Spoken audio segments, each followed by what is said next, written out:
जय हिंद दोस्तों, मैं पिंकू विद्यार्थी। आज हम लोग जैन धर्म का अध्ययन करेंगे, क्योंकि बहुत सारे एग्जाम में जैन धर्म से सवाल पूछे जाते हैं। देखिएगा, ये आपका जैन धर्म है। जैन संस्कृत भाषा का शब्द है जिसका अर्थ होता है विजेता। ये जो जैन है वो संस्कृत भाषा का शब्द है और जैन का अर्थ होता है संस्कृत में विजेता।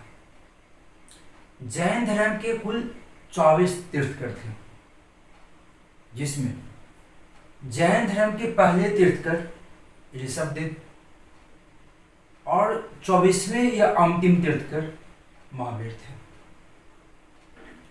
अब हम ऋषभदेव की बात करते हैं, तो ध्यान दीजिएगा, ये जैन धर्म के प्रथम तीर्थकर है। कभी आपसे पूछा जाए कि जैन धर्म के प्रथम तीर्थकर कौन था, तो जैन धर्म के प्रथम तीर्थकर ऋषभदेव थे। अब देखिएगा, ऋषभदेव का जन्म स्थान, ऋषभदेव का जन्म हुआ था अयोध्या में। अयोध्या आपका पड़ता है यूपी में। इसी अयोध्या में राम भगवान का भी जन्म हुआ है। तो ऋषभदेव का जो जन्म स्थान है वो है अयोध्या। नाम तो आप सुने ही हैं। ऋषभदेव का पिता नाभिराज थे और माता महारानी मरु देवी। ये नाभिराज जम्बूद्वीप के राजा थे। जम्बूद्वीप के राजा थे, यानी ऋषभदेव एक राजा का पुत्र थे।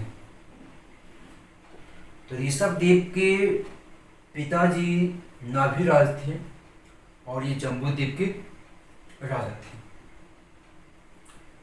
ऋषभदेव का उल्लेख ऋग्वेद में किया गया है। ऋषभदेव का उल्लेख ऋग्वेद में किया गया है।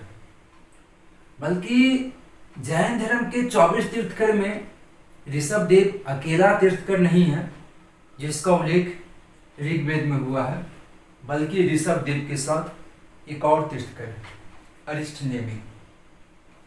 तो जैन धर्म के 24 तीर्थकर में से 2 तीर्थकर, जैन धर्म के 24 तीर्थकर में से 2 तीर्थकर ऋषभदेव और अरिष्टनेमी का उल्लेख ऋग्वेद में किया गया है। ऋषभदेव के माता पिता, ऋषभदेव के पिता नाभिराज और माता महारानी देवी का उल्लेख, ये जो ऋषभदेव के पिता नाभिराज और माता महारानी मरु देवी है, माता महारानी मरु देवी का उल्लेख भागवत पुराण में किया गया है। भागवत पुराण में किया गया है, यानी ऋषभदेव का उल्लेख ऋग्वेद में किया गया है और ऋषभदेव के माता पिता का उल्लेख भागवत पुराण में किया गया है। ऋषभदेव की पहली पत्नी यासावती थी और ऋषभदेव की दूसरी पत्नी सुनंदा। यासावती से ही भरत चक्रवर्ती का जन्म हुआ था। इसे कुछ युगों में भरत लिख दिया है। तो भरत ऋषभदेव का सबसे बड़ा पुत्र था और यशोवती से ही ब्राही का जन्म हुआ था, ये इनकी पुत्री थी। और सुनंदा से बहुबली और सुंदरी का जन्म हुआ। ऋषभदेव की 2 पुत्री थी, ब्राही और सुंदरी। ऋषभदेव के जो पिताजी, जो उनके जो पिताजी थे, वो जब बूढ़े हो गए और उनका निधन हो गया, तब उनका उत्तराधिकारी ऋषभदेव बने। यानी नाभिराज के निधन के बाद, नाभिराज की मृत्यु के बाद उनके उत्तराधिकारी, उनके पुत्र ऋषभदेव बने। अब ये ऋषभदेव लंबे समय तक शासन किए। ऐसा नहीं है कि वो छोटा मतलब कम समय तक शासन किए, वो लंबे समय तक शासन किया और राज पे बने, राज मतलब कि वो राजा बने रहे। लेकिन जब ये वृद्ध हो गए, यानी जब ये बूढ़े हो गए तो अपना राजपाट अपने बड़े पुत्र भरत को सौंप दिए। यानी ऋषभ देव जब बूढ़े हो गए तो अपना राजपाट अपने बड़े पुत्र भरत को सौंप दिए। कुछ किताबों में लिखा गया है कि ऋषभ देव की दरबार में एक नर्तकी नृत्य कर रही थी और नृत्य करने के दौरान उसका निधन हो गया।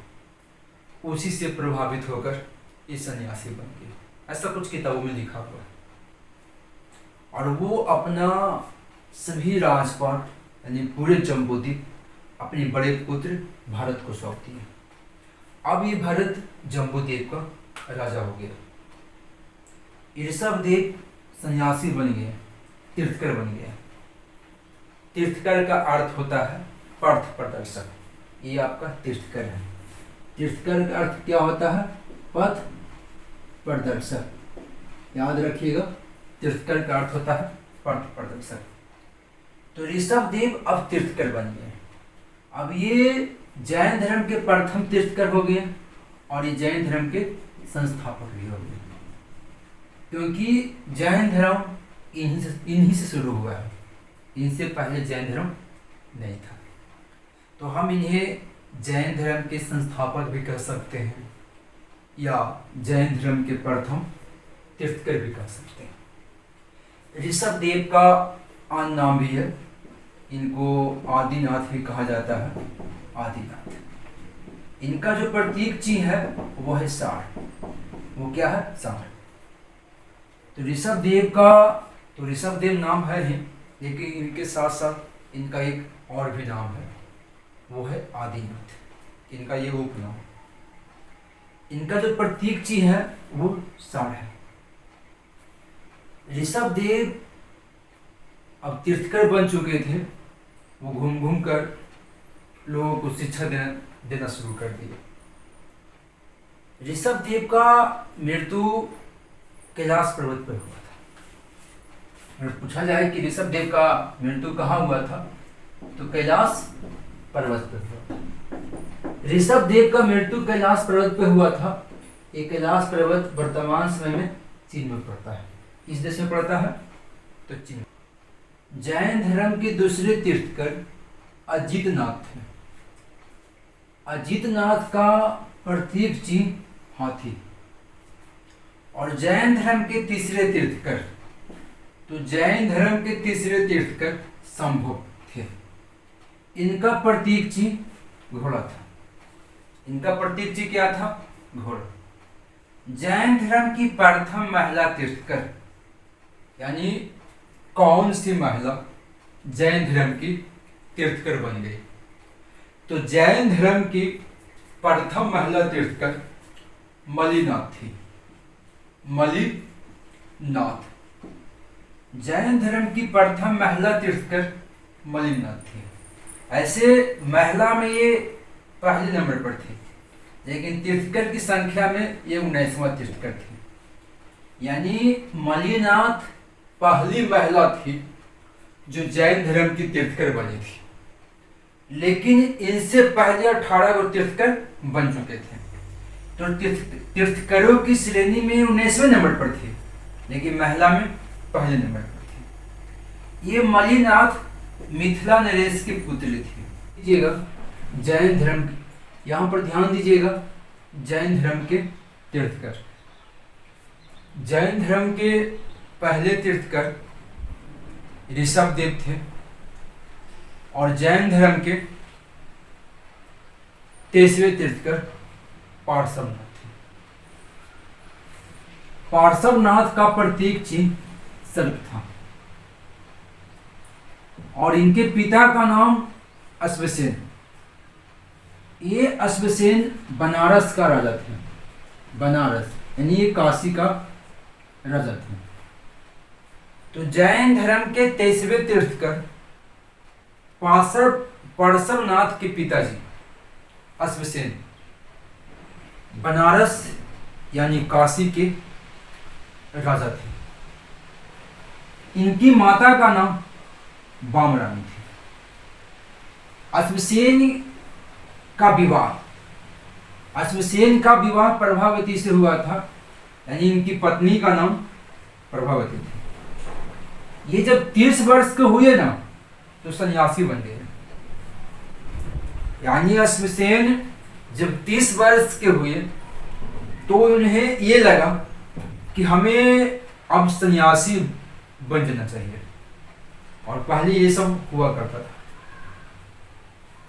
तो अश्वसेन 30 वर्ष की अवस्था में सन्यासी बन गए, और ये 84 दिन तक कठोर तपस्या किए, और 84 दिन के कठोर तपस्या के बाद इनको ज्ञान की प्राप्ति हुआ। पार्श्वनाथ को ज्ञान की प्राप्ति समेत शिखर में हुआ था। कुछ पुस्तक में समेत भवन में लिखता है। तो पार्श्वनाथ को ज्ञान की प्राप्ति समेत शिखर पर हुआ था। ये समेत शिखर पड़ता है आपको झारखंड में। कहाँ पड़ता है? झारखंड में पारसनाथ पहाड़ी पर। तो पार्श्वनाथ को ज्ञान की प्राप्ति झारखंड के पारसनाथ पहाड़ी के समेत शिखर पर हुआ था। जब इनको ज्ञान का प्राप्ति हो गया तो इनका प्रथम अनुयायी यानी इनका प्रथम भक्त इनकी माता बामा रानी और पत्नी प्रभावती बनी। जो व्यक्ति पार्श्वनाथ के अनुयायी बनते थे उन्हें जैन धर्म में निर्गत कहा गया। जो व्यक्ति पार्श्वनाथ का अनुयायी बनता था उसे जैन धर्म में क्या कहा गया है? निर्गत। पार्श्वनाथ का मृत्यु 100 वर्ष की अवस्था में हुआ था। 100 वर्ष। पार्श्वनाथ का मृत्यु कितने वर्ष की अवस्था में हुआ था? तो इनका मृत्यु 100 वर्ष की अवस्था में हुआ था।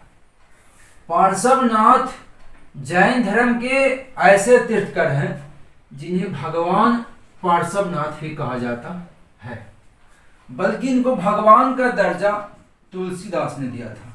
तुलसीदास यानी सर्वप्रथम तुलसीदास ने पार्श्वनाथ को भगवान पार्श्वनाथ कहा था। तो पार्श्वनाथ को भगवान का दर्जा कौन दिया था? तो तुलसीदास। पार्श्वनाथ जैन अनुयायियों को, अपने निर्गतों को 4 व्रत दिए, यानी 4 व्रत यानी 4 गो नियम बताए कि अगर आप जैन धर्म से जुड़ना चाहते हैं तो आपको ये 4 नियम को पालन करना पड़ेगा। आप इसे व्रत भी कह सकते हैं इस नियम को, या पर्व भी कह सकते हैं। पहला सत्य, यानी जैन धर्म को आप मानते हैं। अगर आप जैन धर्म में जुड़ना चाहते हैं तो आपको जैन धर्म का पहला पर्व सत्य को मानना पड़ेगा, यानी आपको हमेशा सत्य बोलना पड़ेगा। दूसरा, अहिंसा। अगर आप जैन धर्म से जुड़ना चाहते हैं तो आपको अहिंसा को मानना पड़ेगा, यानी आप किसी जीव जंतुओं को मार नहीं सकते हैं। तीसरा, अस्तेय बोले तो चोरी न करना, यानी किसी के अनुमति के बिना किसी का वस्तु न छोड़। और चौथा था अपरिग्रह।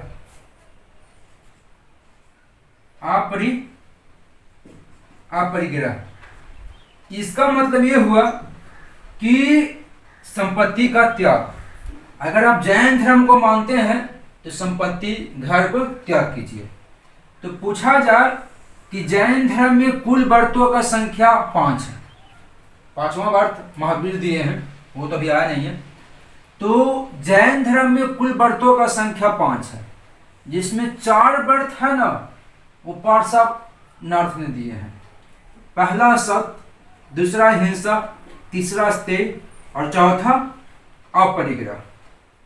5वां जो व्रत है वो दिए हैं महावीर जो ब्रह्मचर्य है।